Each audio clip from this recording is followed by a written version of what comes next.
Hi, I'm Libby Gustin. I'm here today to talk to you about sourcing food. Sourcing is everything. When we source nutrient-dense food, it's better for us, it satiates our hunger quicker, we eat less, and it's more affordable. So for example here, this is 1 pound of ground beef. From 1 pound of ground beef, I got 4 servings.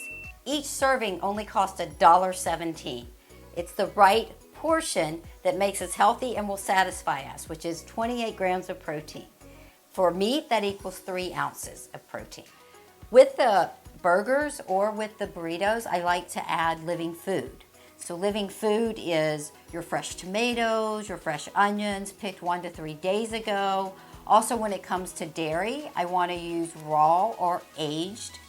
Raw and aged is going to be better for me with the enzymes and the probiotics. So on the hamburger, we have an aged Gruyere, and on the burritos, we have a raw cheddar cheese.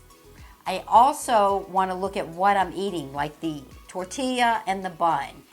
Best choice for a bun is a sourdough bun, but they're not always easy to find. So then I'm going to get a sprouted grain bun. Again, the seed sprouting is better for us.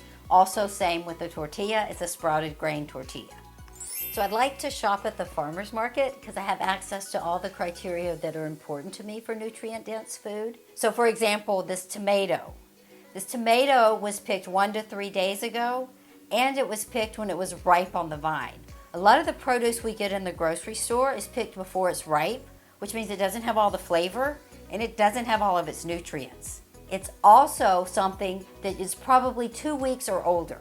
And as soon as something is picked, it starts losing nutrients. So I like it at a farmer's market, it's only 1 to 3 days old and it's full of flavor, so it makes my job in the kitchen really easy. So not all vendors at a farmer's market are chemical free. So we have to ask questions before we buy the food. For produce, I'm gonna ask them if they use any chemical pesticides or fertilizers. Or you can ask them how they keep their soil alive and keep pests off their plants. Then when it comes to meat, I'm going to ask them what the animals are eating and where they live. The answer I'm looking for is that they're out roaming free of stress in a pasture that is alive, that is green, and they're in the sunshine. That's going to give me the most nutrients. So some of the food that we eat needs a little bit more processing so that we can absorb all of the nutrients. Specifically seeds, which are your rices, your grains, your nuts, quinoa. All of these things have a protection on them so that the plant can grow again. But to us, that's an anti-nutrient. So we need to remove that anti-nutrient so that we can digest it better and absorb the minerals. So for example, the rice in this burrito. The rice was already sprouted when I bought it, so all I had to do was cook it. If I decided to do a vegetarian option and add some walnuts to this, I need to soak those before I cook them. When I make rice, I like to add more nutrients by cooking it in bone broth. I'm sure many of you are very familiar with the bone broth being better for us. What's really important, just like with the other animals, I want to make sure that I'm getting it from animals that are pasture raised because it's going to be better for me. And I absolutely only want to do bone broth that is organic.